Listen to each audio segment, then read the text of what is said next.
The Standard Hotel is anything but standard, and that is surely the point.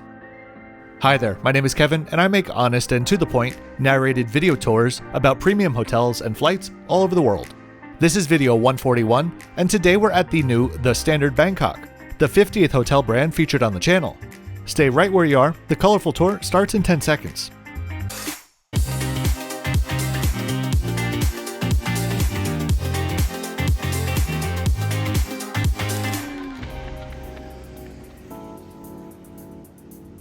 Welcome to Bangkok. Right now we are street side at the towering King Power Mahanakhon Tower, which at 1,030 feet or 314 meters makes this the tallest building in Thailand and the home of the new The Standard. And from this point on, for my own mental sanity, I'm going to occasionally refer to it as Standard instead of its proper name, The Standard.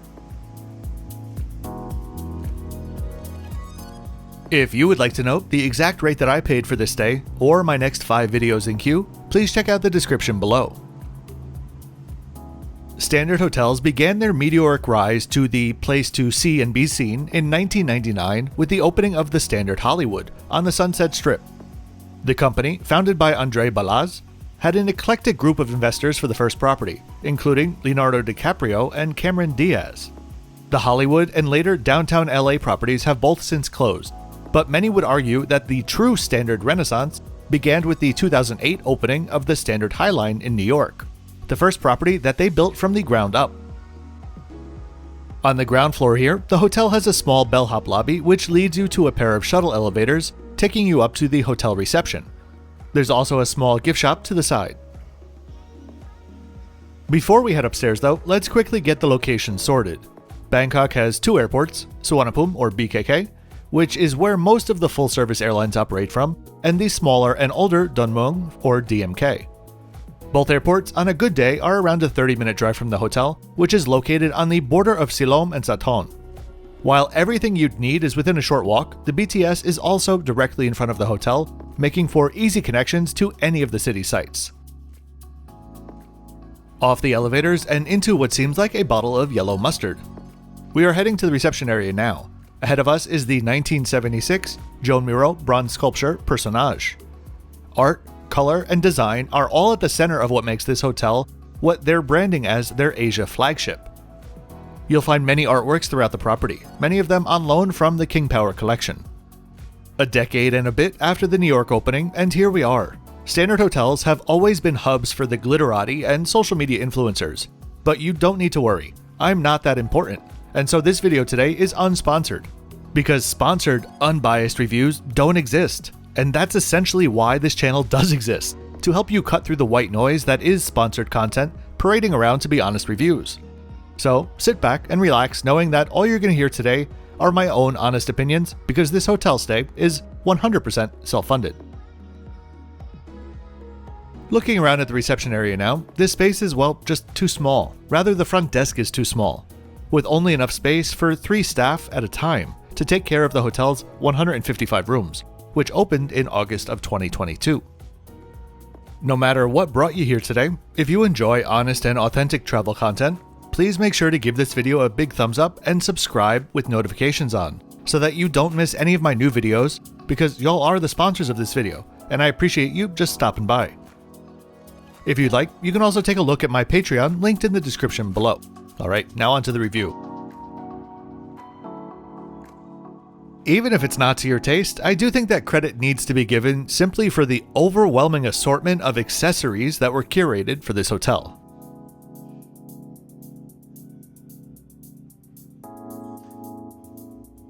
From the reception area, we head into the Parlor, which is the casual all-day venue come lounge after dark. The space is complete with a full bar, a DJ booth, and an outdoor terrace. In this venue, the focus is on modern Thai cuisine and cocktails.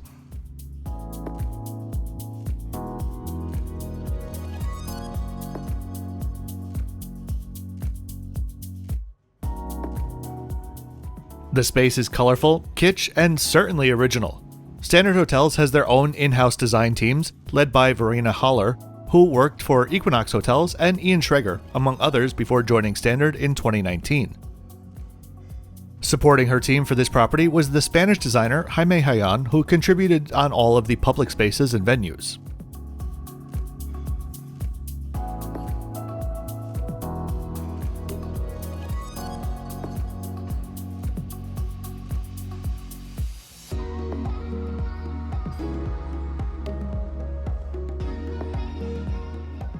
No 5-star Bangkok hotel is complete without a pool, so let's check out the standards. This property takes up the lower 18 floors of the Mahanakhon Tower, with the pool and attached gym located on the 6th floor. Immediately on the left side is the sunken hot tub, the placement of which does feel a bit odd, almost as if you're stumbling over it, with the much larger pool behind. The pool has service daily from 10 a.m. until 6 p.m. with drinks and snacks on offer. Many travel journalists point to the power of the Standards brand for being able to secure this location. I simply think they were willing to pay more. This space was originally destined for Marriott, where an Edition hotel would be opened. That fell through, and then it went to Accor, who was supposed to open up the world's first Orient Express hotel. That too fell through, and so here we are. Let's head up to my room and I'll give you a peek at both very unique elevators. The red one plays some creepy futuristic sound some might call music, and the green one tells you stories.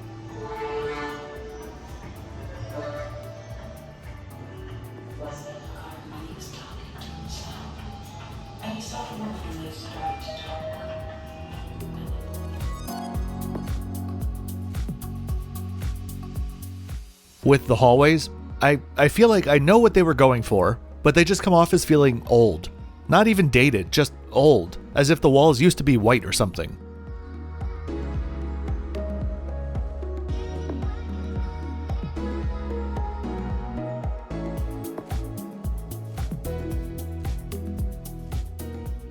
That said, I am a sucker for a bit of whimsical signage.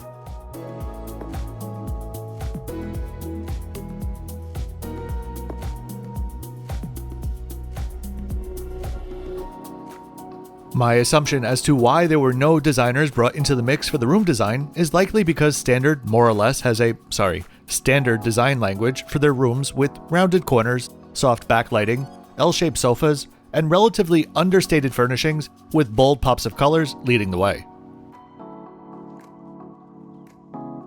The hotel, I think, has many high points, and the rooms are certainly one of them. Starting off with the fantastic orientation. This is a, you guessed it, standard room, which is 430 square feet and enjoys a fantastic orientation, bringing in loads of natural light through the floor-to-ceiling windows.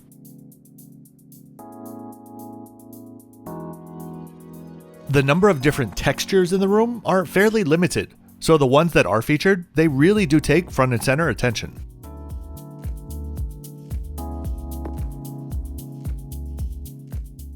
As you'd expect, connectivity in a brand new modern hotel was top-notch, though it still surprises me how crappy most of the in-room USB speakers are that many hotels include these days.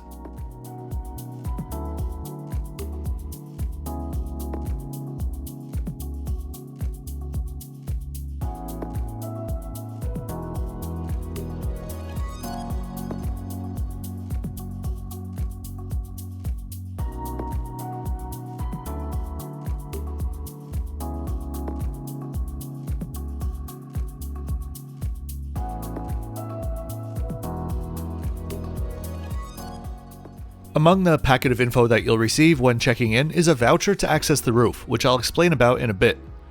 In the living area of the room, my only complaint is the positioning of the TV, which makes accessing the outlets in that corner of the room a little bit wonky.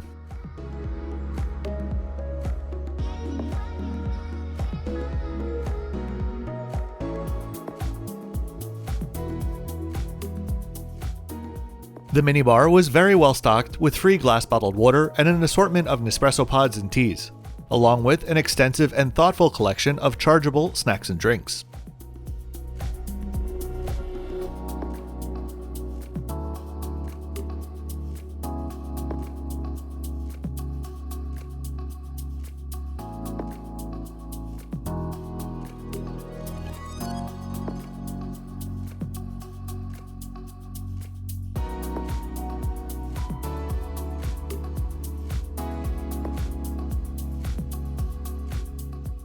Onto the closet, which I absolutely love for one very specific reason that I forgot to get on camera.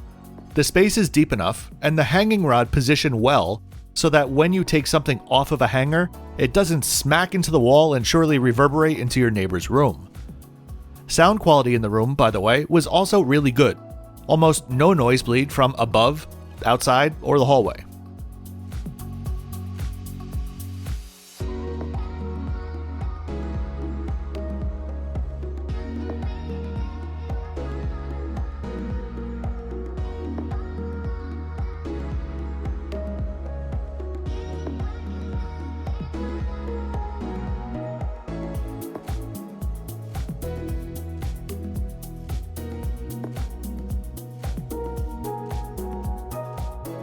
I did not receive the memo that Dusty Rose and Mauve were coming back, but they're certainly front and center in this very nicely laid out bathroom. Always a fan of a separate wet room, especially with a deep soaking tub and a micro mist rainfall shower. Quality products were also on offer in non-tamper-proof bulk containers.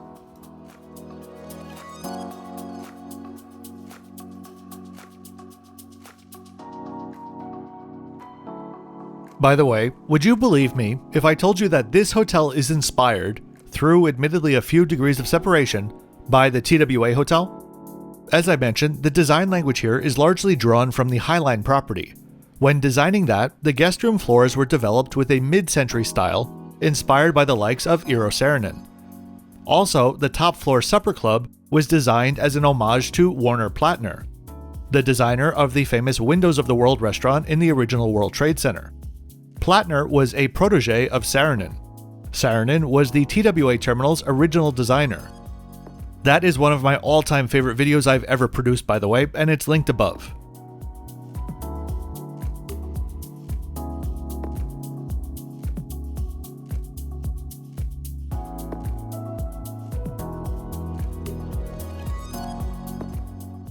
Now, I need to point out the biggest problem with my room and the hotel, specifically because of the rooftop. In general, gnats. They're not the easiest to get on camera, but I did estimate that there were around 10 of them in my room. Of all of the potential insects that could invade your room, these are probably the tamest, but it was just not so great to keep seeing them. There was also a slight sewage odor coming from the bathroom. I called the front desk about both. They somehow did fix the odor, but as you'd expect, the gnats persisted. Alright, time to check out some of the other food and drink venues. First up, we have the Standard Grill, which is inspired by the grill at the Standard Highline. There are two menus here, the larger one for dinner and the smaller for lunch service.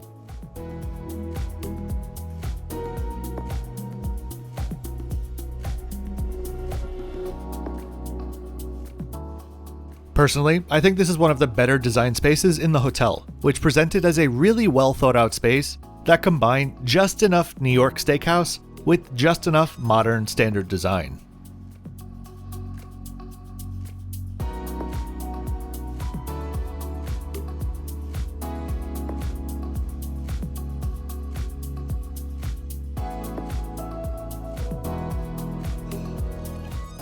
Next up is Teas, the black and white bijou tea room serving up afternoon tea sets. Venue-wise, this is my least favorite, simply because it's tiny. You may have seen it in the shot of the parlor earlier. It just feels small enough so that you wouldn't be able to comfortably enjoy conversations without overhearing every word at every other table. And with solid surfaces from floor to ceiling, I cannot imagine that much, if any, of the sound would be absorbed.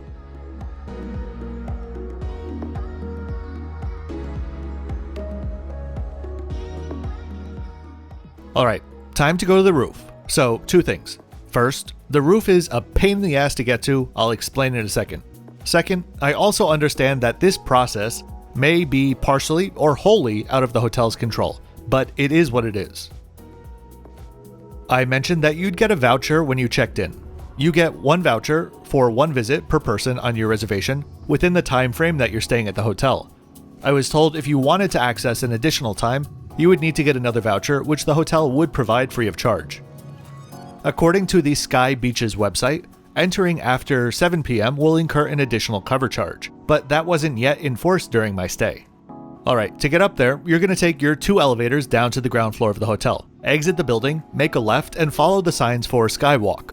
Hotel staff indicated that you must bring your original passport with you in order to gain access. I chanced it with my driver's license, which was accepted. You'll pass through the stanchions and take the elevator, which is clad in LED monitors, up to the 76th floor. From there, you'll take an escalator up 1 more level, where you'll be given booties to cover your shoes if you want to go on the skywalk itself. From there, you're going to take one last elevator up 1 floor and voila! Welcome to the Sky Beach, which is also a food and beverage outlet. On offer are a small selection of sweet and savory bites, as well as a fairly extensive drink list. And at 160 baht for Chang beer, this is certainly one of the more reasonably priced rooftop bars in the city. But my guess is those prices will rise over time. To get to the acclaimed Mexican restaurant Ojo, you're going to need to take a similar, albeit less complicated series of steps to get up there, which I believe is on the 75th floor. I'm not going to be featuring that venue in this review though.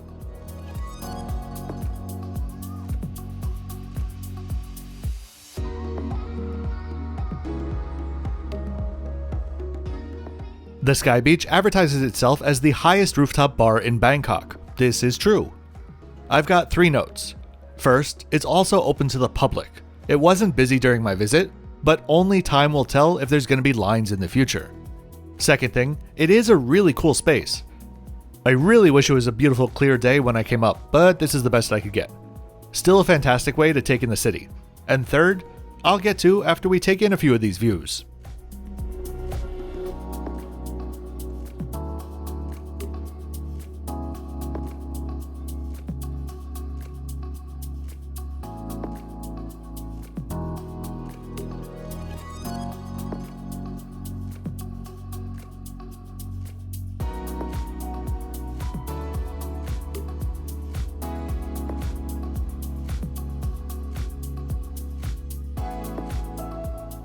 Did you catch that? I was walking through a swarm of gnats. You might not have seen them, but those swarms are all over the Sky Beach, especially up here.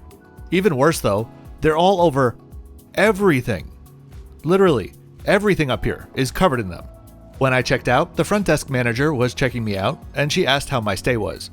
Which, by the way, is itself a dying breed. It really shocks me how the vast majority of hotels don't even ask this anymore. Anyway, I told her about the gnats in the room and on the roof.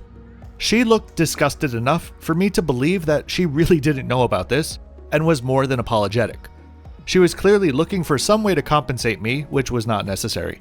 But my whole reservation was prepaid and not directly either, so there really was no way for her to do it. I was satisfied alone with her handling of the complaint.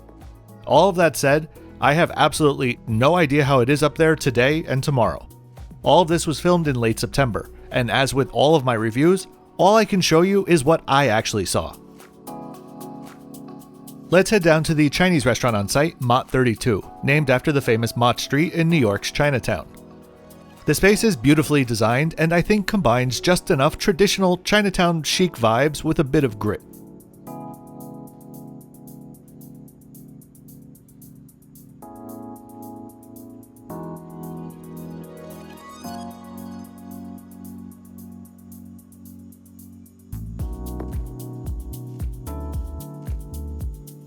There are multiple private and semi-private rooms, but personally I prefer the feel of the primary part of the restaurant. As with most Chinese restaurants, the menu is an encyclopedia, so I'm not going to be showing you the full menu here, but you can access it online. This side is anchored by a beautiful central bar, flanked by seating areas and an outdoor terrace.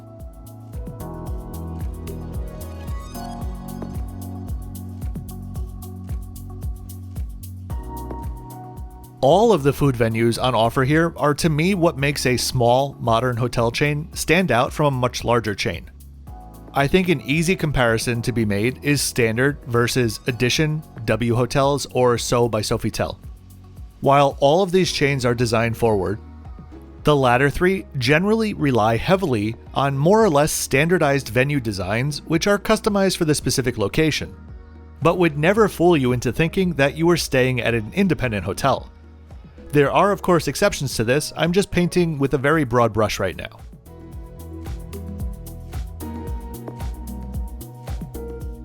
There are currently 8 standard hotels across the globe. 2 of the other 7 are in New York, plus 1 in Ibiza, the Maldives, Miami, London, and a sister property to this one in Hua Hin. New properties will be opening in Singapore and Melbourne next year, Dublin and Lisbon in 2024, and Brussels in 2025. While tripling their footprint in just a couple of years is certainly ambitious, I am happy to see that it's a pace of 2 new properties a year and not 30 in the pipeline as I was honestly expecting to see.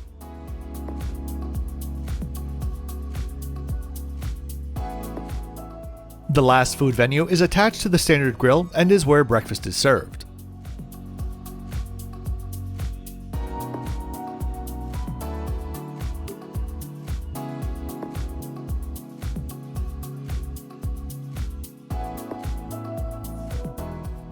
The salt and pepper shakers are a definite win for me, as was the breakfast concept in general, which was an unlimited a la carte concept, turning into my favorite concept to be honest.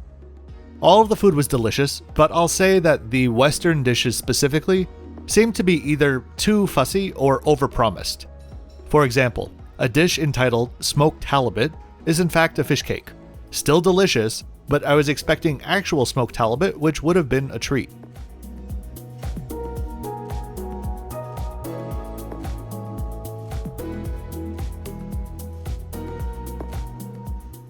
Last up, we have the Standard Gym, which is the first gym that I've seen on this channel that I truly think would be able to satisfy just about every single niche of fitness enthusiast.